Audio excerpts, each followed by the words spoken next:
NCERT class 10th इसकी exercise 1.1 question number 3 आज हम लोग सॉल्व करेंगे। क्वेश्चन 3 में आपको दिया हुआ है an army contingent of 616 members is to march behind an army band of 32 members in a parade. किसी परेड में 32 बैंड वाले हैं और 616 मेंबर्स हैं, कंटिजेंट यानी ये सोल्जर्स हैं, इनको परेड में मार्च करना है।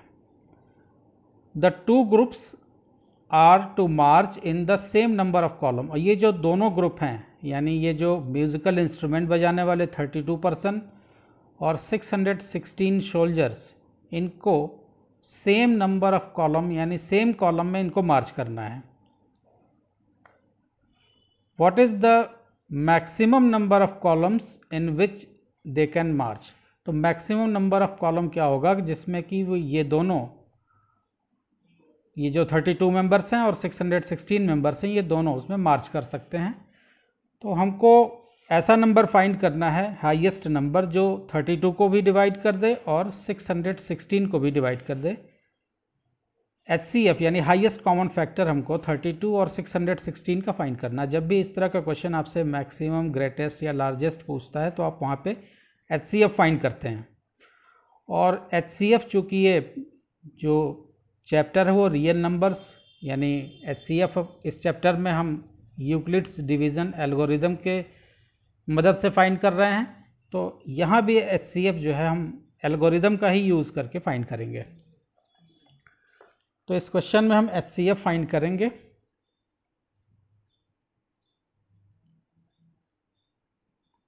$616 एंड 32। 616 नंबर बड़ा है, 32 छोटा है, तो बड़े नंबर को हम डिविडेंड बना देते हैं। 616 को हम डिवाइड करेंगे 32 से।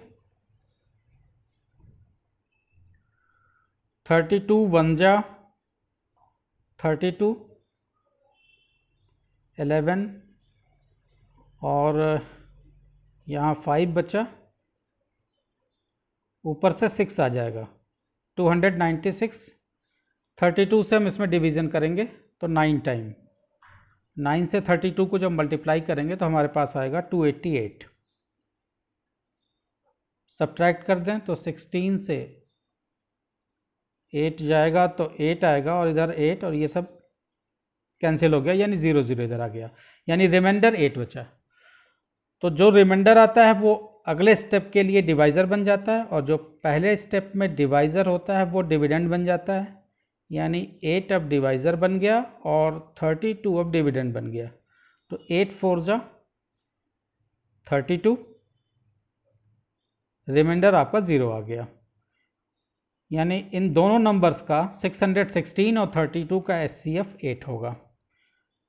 वो नंबर जो रिमाइंडर 0 लाता है, वो नंबर जिसे डिवाइड करने पे रिमाइंडर 0 आ जाता है, वो HCF होता है। तो इन दोनों नंबर्स का HCF 8 हो गया क्योंकि 8 से ही डिवाइड करने पे हमारा रिमाइंडर 0 आया है।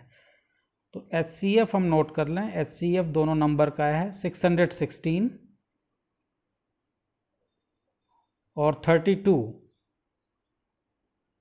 यानी नंबर ऑफ कॉलम जो होंगे वो 8 होंगे। चूँकि एल्गोरिदम के स्टेप्स भी हमको दिखाने हैं तो A = BQ + R, इस फॉर्मेट में हम दिखाते हैं। A आपका 616, B 32 हो गया, Q 19 हो गया और R आपके पास बचा था 8, रिमाइंडर 8 बचा था।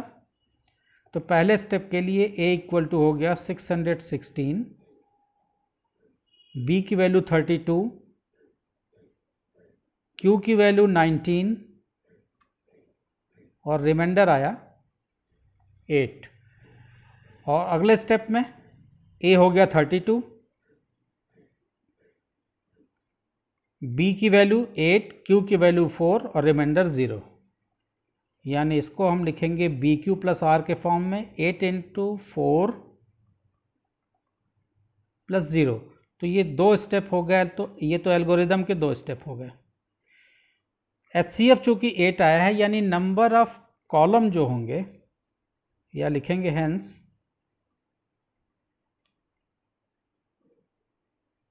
नंबर ऑफ कॉलम्स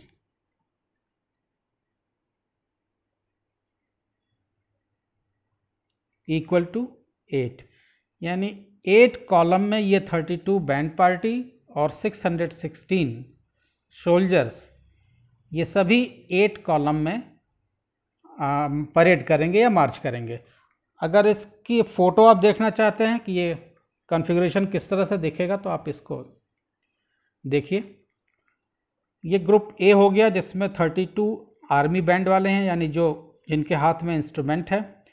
ये कॉलम देखिए 8, 1 2 3 4 5 6 7 8 कॉलम हो गए। हर कॉलम में जो बैंड पार्टी से 4 लोग आएंगे, 1 2 3 4, ये 4 तो बैंड बजाने वाले इंस्ट्रूमेंट बजाने वाले हो जाएंगे, क्योंकि 4 एक कॉलम में ये 4 हैं और टोटल कॉलम है 8, तो 4 8 जा 32। तो ग्रुप ए में जो 32 बैंड पार्टी वाले हैं, तो हर कॉलम में 4 आ गए बैंड पार्टी वाले। और ग्रुप बी में आप देखिए 616 कंटिजेंट हैं, तो एक कॉलम में 77 ये सोल्जर्स या कंटिजेंट आ जाएंगे 77, और बैंड वाले आ जाएंगे 4। चूँकि आपसे डिस्ट्रीब्यूशन नहीं पूछा हुआ है कि हर कॉलम में बैंड पार्टी के कितने लोग होंगे और हर कॉलम में कंटिजेंट कितने होंगे, लेकिन अगर क्वेश्चन आपसे पूछा जाए तो आप इसका भी आंसर बता सकते हैं। 616 को हम 8 से डिवाइड कर दिए तो 77 आ गया, और 32 को हम 8 से डिवाइड कर दिए तो 4 आ गया, यानी एक कॉलम में 4 बैंड वाले और 77 कंटिजेंट हो गए। यानी फ़ोटो आप लेंगे तो कुछ इस तरह की फ़ोटो 8 रो में दिखाई पड़ेगी, और ये सभी 32 ये बैंड पार्टी वाले और 616 कंटिजेंट ये सभी इक्वल 8 रो में सभी डिस्ट्रीब्यूट हो जाएंगे, और सब में जो पोजीशन होगी इनकी वो 4 बैंड वाले होंगे और 77 सोल्जर्स होंगे।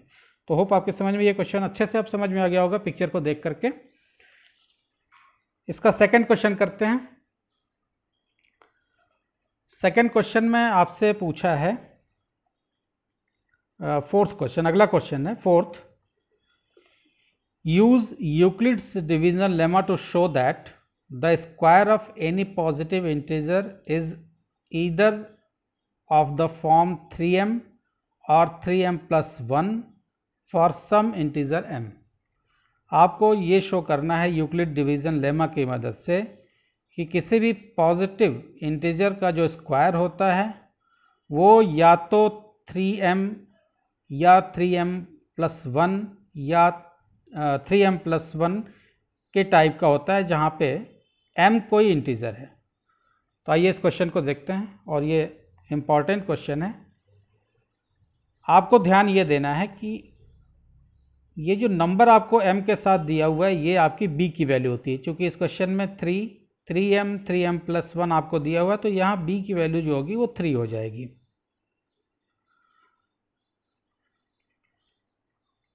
तो क्वेश्चन 2 में हमको क्या शो करना है,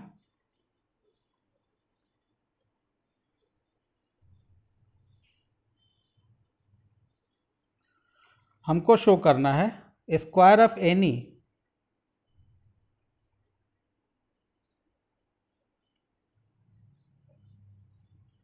पॉजिटिव इंटीजर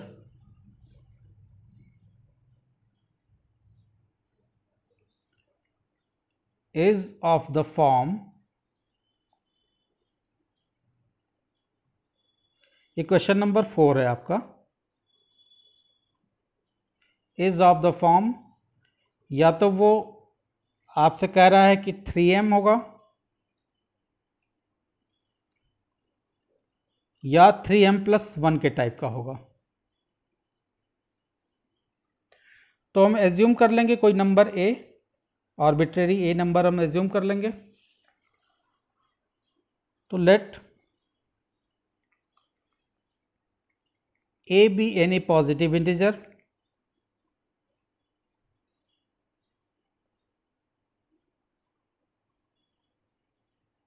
a कोई हमारा पॉजिटिव इंटीजर है, and b equal to p equal to 3, क्योंकि यहाँ पे 3 जो वैल्यू दी गई है ये आपके b की वैल्यू है। तो a जो हमारा आएगा वो आएगा a equal to Euclid division lemma, according to Euclid division lemma a equal to b q plus r. r की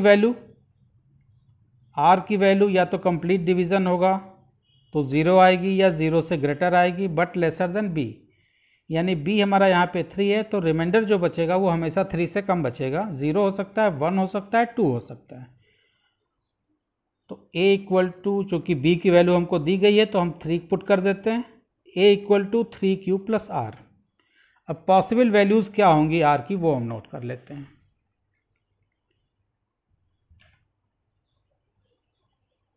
possible values of r equal to या तो 0 मिलेगा या 1 मिलेगा या 2 मिलेगा, 3 तो नहीं मिलेगा क्योंकि हमेशा b से रिमाइंडर जो है हमेशा छोटा होगा, यानी मैक्सिमम यही नंबर हमको 2 तक मिलेंगे। तो सारे रिमाइंडर के साथ बारी बारी से हम a अपना, या तो a आपका होगा 3q प्लस 0, 3 मतलब 3q प्लस r, r 0 हो गया तो 3q प्लस 0, 3q प्लस 0 आपका 3q होगा, या आपके पास a आएगा 3q प्लस 1, या आपके पास a आएगा, रिमाइंडर अगर 2 बचता है तो 3q प्लस 2। अब हमको ये शो करना है कि स्क्वायर, इनके स्क्वायर जो हैं वो 3m या 3m प्लस 1 के टाइप के होंगे, यानी इस काइंड के आपको इन नंबर्स के स्क्वायर मिलेंगे। तो इनकी स्क्वायरिंग करते हैं। 3 केस हमारे पास आ गए, जब r 0 है, r 1 है, यानी रिमाइंडर 1 है, 0 है, रिमाइंडर 1 है और रिमाइंडर 2 है। तो हम तीन ऐसे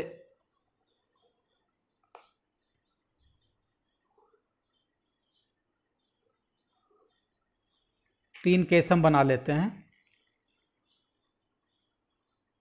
व्हेन r इक्वल टू 0, जब r आपका 0 है तो a इक्वल टू आपके पास क्या आया था 3q, a equal to 3q। आपको स्क्वायर करना है तो स्क्वायरिंग बोथ साइड,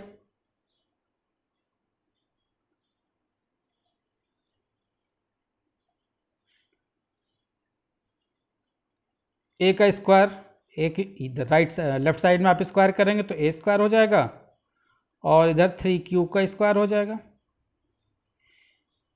यानी a square equal to 3q का स्क्वायर आप करेंगे तो 9q स्क्वायर। अब यहाँ पे आपको टेक्निक समझनी है। आपको शो करना है या तो वो 3m प्लस 1 के फॉर्म का होगा या 3m के फॉर्म का होगा। क्वेश्चन में आपसे पूछा है 3m के फॉर्म का होगा या 3m प्लस 1 के फॉर्म का, यानी ये आपके b की वैल्यू है। तो आपको इसमें से 3 हमेशा कॉमन लेना होगा, यानी जो भी आपके b की वैल्यू है वो आप इसमें से कॉमन निकाल लेंगे। आपका b क्या है 3 है तो हम इसमें से 3 कॉमन निकाल लेंगे। 9q क्यूब में से 3 हम अगर बाहर निकाल लिए तो अब अंदर क्या बचेगा, 3 3 ज़ा 9 यानी 3 और ये q क्यूब बचेगा। ये इक्वल टू हमारे पास आ गया 3m। m की वैल्यू क्या हो गई, ये जो वैल्यू आई है 3q क्यूब, ये m की वैल्यू हो गई। 3 तो बाहर है ही है तो आप लिखेंगे where m equal to 3q cube. ये 3m के टाइप का आ गया।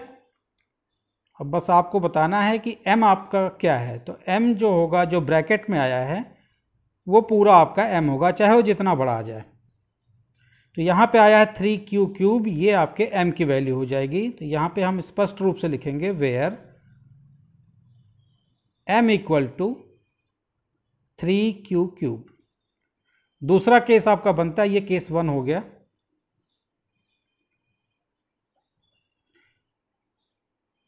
केस सेकंड देखते हैं, जब रिमाइंडर हमारा 1 बच रहा है, व्हेन r इक्वल टू 1। तो a equal to 3q plus 1 square हमको देखना है, तो स्क्वायरिंग बोथ साइड।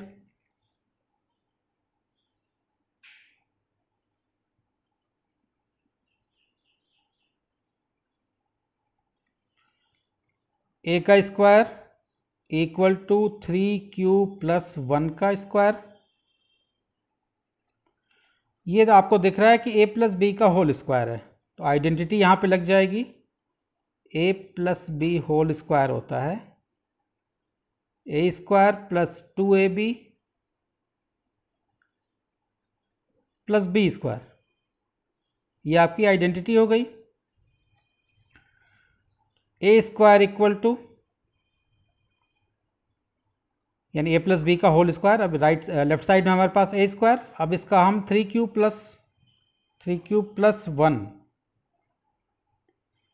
प्लस 1 का होल स्क्वायर आपको निकालना था, तो ये a हो गया और ये b हो गया। तो a स्क्वायर यानी 3q का स्क्वायर 9q स्क्वायर हो जाएगा, प्लस 2ab यानी 2 इंटू 3q 6q इंटू 1 यानी 6q आएगा 2ab की जगह पे, प्लस बी स्क्वायर यानी 1 का स्क्वायर आपका 1 आएगा। 9q square plus 6q plus 1। a square equal to हमको 3m प्लस 1 के फॉर्म में दिखाना है। ये 1 आपको दिख रहा है, यहाँ से 3 हम कॉमन ले लेंगे इतने में से। आपको ध्यान रखना है कि केवल 3 कॉमन लेना है। आप ये मत कहिएगा कि यहाँ q भी तो दिख रहा है, q भी कॉमन है। नहीं, आपको केवल 3 बाहर लेना है, क्योंकि ये b की वैल्यू है। आपको जो इस ब्रैकेट में कॉमन लेने के बाद आएगा वो सारी वैल्यू m की हो जाएगी। इस क्वेश्चन को देखिए तो कॉन्सेप्ट और भी क्लियर होगा। 3 हम यहाँ से कॉमन ले लेंगे, क्योंकि हमको 3m प्लस 1 के टाइप का दिखाना है। तो यहाँ आ जाएगा 9q स्क्वायर में हम जब डिवाइड करेंगे तो 3q स्क्वायर आएगा, 6q में करेंगे डिवाइड तो 2q आएगा, प्लस 1 ये अलग है, प्लस 1 अलग हो गया।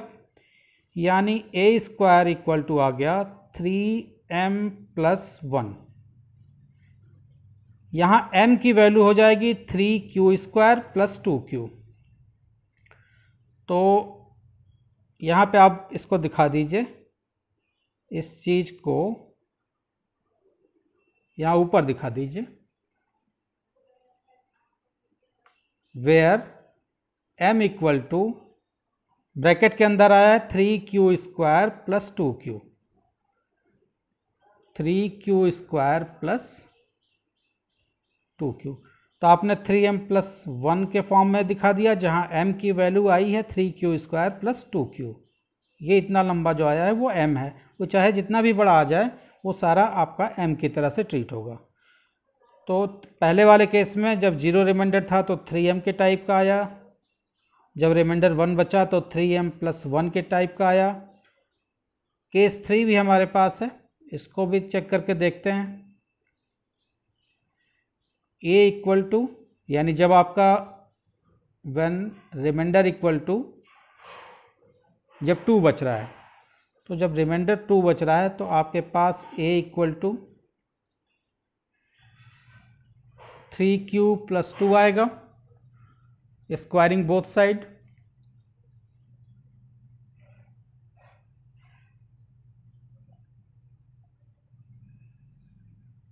स्क्वायरिंग कर दें, यानी a का स्क्वायर 3q प्लस 2 का होल स्क्वायर, आइडेंटिटी वही लगेगी a प्लस बी की होल स्क्वायर वाली, a square plus 2ab plus B square. यानी a स्क्वायर इक्वल टू आ जाएगा 9q स्क्वायर प्लस 2ab, 2 3 जा 6, 6 2 जा 12, 12q प्लस b square, a square plus 2ab plus B square plus 4 आ गया, 2 2 जा 4। तो इस 4 को, चूंकि हमें 3 कॉमन लेना है, तो 4 को हम इस तरह से ब्रेक कर देंगे कि इसमें से एक 3 बाहर निकल आवे। तो ये हो जाएगा a square equal to 9q² plus 12q। Process को आप देखते चलिए, इसी प्रोसेस से ये क्वेश्चन इस तरह के सॉल्व किए जाते हैं। 4 को हम इस तरह से ब्रेक कर देंगे कि इसमें से 3 अलग हो जाए और 1 बच गया। 3 + 1, 4 को हमने लिख दिया 3 + 1। अब इतने में से आप 3 कॉमन ले सकते हैं। ए स्क्वायर इक्वल टू आ गया 3 कॉमन ले लीजिए, यानी 3q² आपके पास बचेगा, प्लस 3 4 × 12 यानी 4q बचेगा, प्लस 3 1 × 3 और ये 1 एज इट इज़ आ गया, यानी आपके पास आया रिजल्ट 3m + 1। तो जब रिमाइंडर 2 था, 2 बचा, तो जब हमने स्क्वायर किया इसका तो ये भी 3m + 1 के फॉर्म का आया। केवल 0 वाला जो केस था वो 3m के फॉर्म का आया था। यहाँ पे m की वैल्यू आपको बतानी है। तो ये जी जितना भी ब्रैकेट में आया है ये सब आपका m है। तो आप इस चीज़ को यहाँ पे ऊपर लिखेंगे। इसके बाद हमारे पास यहाँ स्पेस नहीं मिल रहा है, यहाँ लिख देते हैं। m आपको बताना है कि ये जो ब्रैकेट में आया है वो हमारा m है। Where m equal to 3q² plus 4q plus 1, ये आपके m की वैल्यू है। तो होप आपके समझ में ये क्वेश्चन नंबर 3 और क्वेश्चन नंबर 4 अच्छे से समझ में आए हैं। अगर वीडियो अच्छा लगा है तो अपने फ्रेंड्स क्लासमेट्स में शेयर करिए, चैनल को सब्सक्राइब कीजिए। नेक्स्ट वीडियो में इसका लास्ट क्वेश्चन नंबर 5 बचा हुआ है, वो हम लोग सॉल्व करेंगे। Thank you.